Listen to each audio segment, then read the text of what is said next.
जान कर परिणाम यो अपने पड़ोसी का बुरा, वैश्य वनिता हो गई व्याकुल तथा करुणातुरा। द्रवित हो जाती हृदय में तनिक ही में नारियां, चित्त से भी मृदुल होती कुलवती सुकुमारियां, चित्त से भी मृदुल होती कुलवती सुकुमारियां।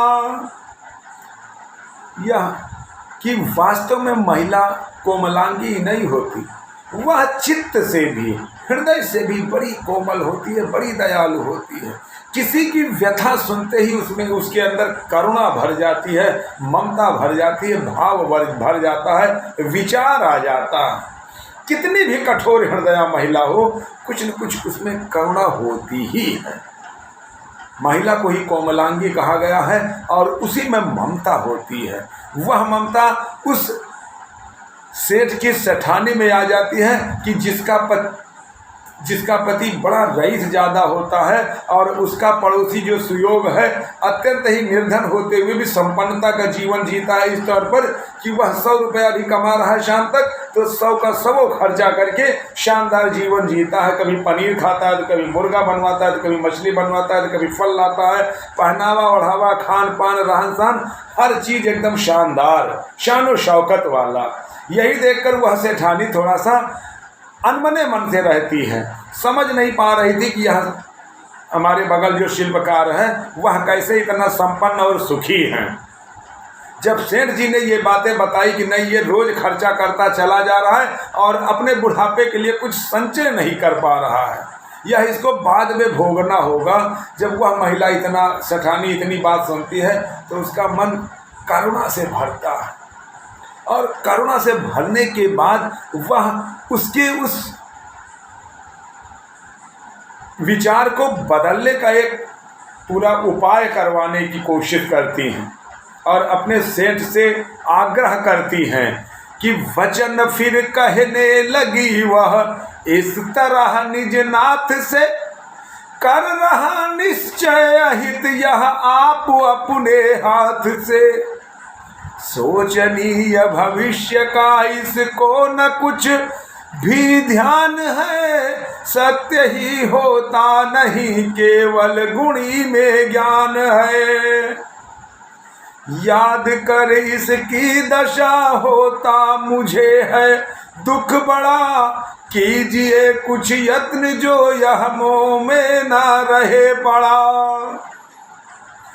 क्या किसी विधि भूल अपनी ज्ञात हो सकती से, दूसरों का दुख हरना है नहीं हित कर किसे। बड़ी ममता भरा उस महिला में। ऐसा मैंने अपने जीवन में तो अक्सर पाया है कि महिला को मैंने क्रूरता में भरा हुआ नहीं पाया है। किसी की भी पीड़ा देखकर मैंने तो यह महसूस किया है कि हर महिला करुणा से भर जाती है और वह तत्काल हाय दैया, हे राम, हे भगवान कहने ही लगती है और उसका दुख दूर करने के लिए ऊपर वाले से, वैश्विक अंतर चेतना से, मेरे राम से दुआ करने लगती है। वही उस सेठानी ने भी अपने पति से उसकी इस बेवकूफ़ी को दूर करने के लिए और आगे आने वाले वक्त के लिए कि कुछ सुधार करने का प्रयास हम लोगों को करना चाहिए कि किस तरह से कहती है कि मेरा कुछ खर्च भी हो जाए, कुछ व्यय भी हो जाए तब भी मुझे चलेगा, लेकिन इसका ये जो आने वाला कष्ट है वह हर जाता तो कितना बेहतर रहता। कि हो हमारा द्रव्य भी कुछ व्यय नहीं से, क्यों इस काम में पर न हो प्राणेश, क्यों इसको कष्ट अब परिणाम में। 4, 6, 10 बूंद से घटता नहीं नद नीर है, किंतु दीन विहंग की मिटती तृषा गंभीर है। मौन होकर वैश्य तब कुछ सोचने मन में लगा, फिर कहा बोला प्रिय से प्रेम के रस से पगा। यत्न सोचा एक चित्त में इसके लिए, हो कदाचित सफलता पूरी तरह उसके किए। एक यत्न उस सेठ जी ने सोच लिया कि शायद इससे बदल जाए मामला और यह कुछ 99 के फेर में आ जाए, कुछ बचत करने की कोशिश करे, कुछ संचय हो जाए, कुछ संचय करने लगे कि एक पट में बांध तब 99 रुपये लिए, और कहियो वचन उसने वे प्रिया को दे दिए। डाल देना तुम इन्हें उसके सदन में रात को, है मुझे विश्वास होगी कार्य सिद्ध प्रभात को। कि यह 99 रुपए की पोटली लेकर जाइए और उसके घर में, उसके आंगन में आप इसको डाल दीजिएगा, उसके दलाने में डाल दीजिएगा, और आप देखिएगा कि जब वह सुबह उठेगा तो उस प्रभात की वेला में इसमें कुछ न कुछ बदलाव अवश्य मिलेगा। कि वैश्य वनिता ने बहुत होकर प्रफुल्लित गात में फेंक दी वह पोटली उसके यहाँ फिर रात में। जब सुयोग उठा सवेरे और वे रुपये मिले, सूर्य दर्शन से कमल सम प्राण तब उसके खिले। किंतु जब गिन कर उसे वो यत्न से रखने लगा, देख कर 99 तब वह मोह में जगने लगा। 1 रुपया और इसमें मैं मिलाऊंगा अभी, और कर पूरे इन्हें सब फिर धरूंगा मैं सभी।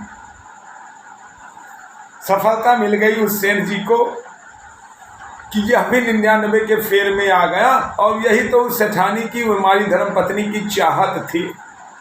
सोच कर वह वैतनिक इस भांति अपने चित्त में, कर 4-6 आने सदा रखने लगा निज वित्त में।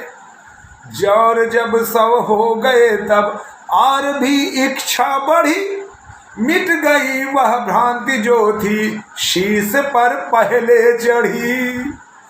कुछ दिनों में छोड़कर सब धन उड़ाना नित्य का, द्रव्य संचय समझा लक्ष्य उसने कृत्य का। नित्य सादी चाल से चलता हुआ संसार में, नित्य सादी चाल से चलता हुआ संसार में, बन चला धनवान वह लीन निज व्यापार में। क्या सुरभि सुंदर भोजनों की फैलती अब भी सदा, हंस कर प्रिया से एक दिन यो वैश्य ने पूछा यदा। तब देख कर यह हंस बोली वधू फिर कुछ देर में, अब तो पड़ोसी पड़ गया 99 के फेर में, अब तो पड़ोसी पड़ गया 99 के फेर में।